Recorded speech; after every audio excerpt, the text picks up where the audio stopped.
Thiruvananthapuram വർക്കലയിലെ floating bridge അപകടം ക്ഷണിച്ചു വരുത്തിയ ദുരന്തമെന്ന ആക്ഷേപം. പദ്ധതിയുടെ നിർമ്മാണത്തിലും നടത്തിപ്പിലും വൻ ക്രമക്കേട് നടന്നതായും വെളിപ്പെടുത്തൽ. അതീവ പാരിസ്ഥിതിക ലോല പ്രദേശമായ വർക്കലയിൽ നിർമ്മാണ പ്രവർത്തനങ്ങൾ പാടില്ലെന്ന എൻവയോൺമെന്റൽ പ്രൊട്ടക്ഷൻ ആൻഡ് റിസർച്ച് കൗൺസിലിന്റെ മുന്നറിയിപ്പും ലംഘിച്ചു. ദുരന്തത്തിൽ കളക്ടർക്കടക്കം പങ്കുണ്ടെന്ന് EPRC ആരോപിക്കുന്നു. യാതൊരു പഠനവും നടത്താതെ തിടുക്കത്തിൽ ഫ്ലോട്ടിംഗ് ബ്രിഡ്ജ് സ്ഥാപിച്ചതാണ് അപകടമുണ്ടാവാൻ കാരണമെന്നാണ് എൻവയോൺമെന്റൽ പ്രൊട്ടക്ഷൻ ആൻഡ് റിസർച്ച് കൗൺസിൽ ആരോപിക്കുന്നത്. ദുരന്തമുണ്ടാകുവാനുള്ള സാധ്യത മുന്നിൽ കണ്ട് നേരത്തെ തന്നെ മുന്നറിയിപ്പ് നൽകിയതാണ്. എന്നാൽ ഇത് കൂട്ടാക്കാതെ പദ്ധതിയുമായി മുന്നോട്ട് പോയതാണ് അപകടമുണ്ടാക്കാൻ കാരണമായത്.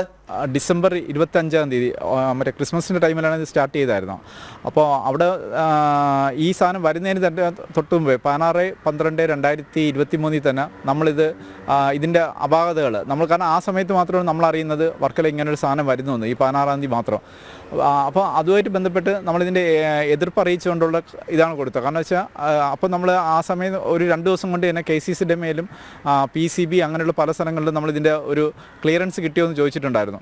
അപ്പോൾ ചോദിച്ചപ്പോഴേ അവിടെയൊന്നും അവർ വെർബലി പറഞ്ഞത് ഇതൊന്നും നമ്മൾ അറിയിപ്പില്ല. കാരണം തീരദേശ പരിപാലന അതോറിറ്റിയുടെയോ ദുരന്ത നിവാരണ അതോറിറ്റിയുടെയോ അനുമതി കൂടാതെയാണ് പദ്ധതിക്ക് കളക്ടർ അനുമതി നൽകിയതെന്നാണ് ആരോപണം. കളക്ടർ ഇങ്ങോട്ട് മാറ്റുന്നതിന് ജനങ്ങളുടെ രോഷം അവിടെ ഉള്ളതുകൊണ്ട്, അവിടെ അടിമത്തറ ഉള്ളതുകൊണ്ട് ജനങ്ങളും ഈ റിസോർട്ട് ഉടമകളും എതിർക്കുന്നുണ്ട്. അത് അവിടെ നിന്ന് മാറ്റി നമുക്ക് വർക്കല സ്ഥാപിക്കാമെന്ന് DTPC സെക്രട്ടറിയുടെ പറഞ്ഞ ഒരു ഇതിൻ്റെ പുറത്ത് വർക്കല മാറ്റാമെന്ന് ഡിസ്ട്രിക്ട് കളക്ടറാണ് അതിൽ ഒപ്പിട്ടേക്കുന്നത് ആ രേഖയിൽ. അപ്പോൾ ഡിസ്ട്രിക്ട് കളക്ടർ തിരുവനന്തപുരം ഈ കാര്യത്തിൽ ഉത്തരവാദിയാണ്. കാരണം പുള്ളി അറിയാതെ ഒന്നുമല്ല ഇത് നടന്നേക്കുന്നത്. പുള്ളി കൃത്യമായി ഒപ്പിട്ട് നോട്ടിലിട്ട് കൊടുത്തേക്കുന്ന രേഖ നമ്മളതിൽ RTIയിൽ തന്നെ കിട്ടിയിട്ടുണ്ട്. അടിമലത്തുറയിൽ സ്ഥാപിക്കാനിരുന്ന വിവാദ പദ്ധതിയാണ് നാട്ടുകാരുടെയും മത്സ്യത്തൊഴിലാളികളുടെയും എതിർപ്പിനെ തുടർന്ന് വർക്കലയിലേക്ക് എത്തിച്ചത്.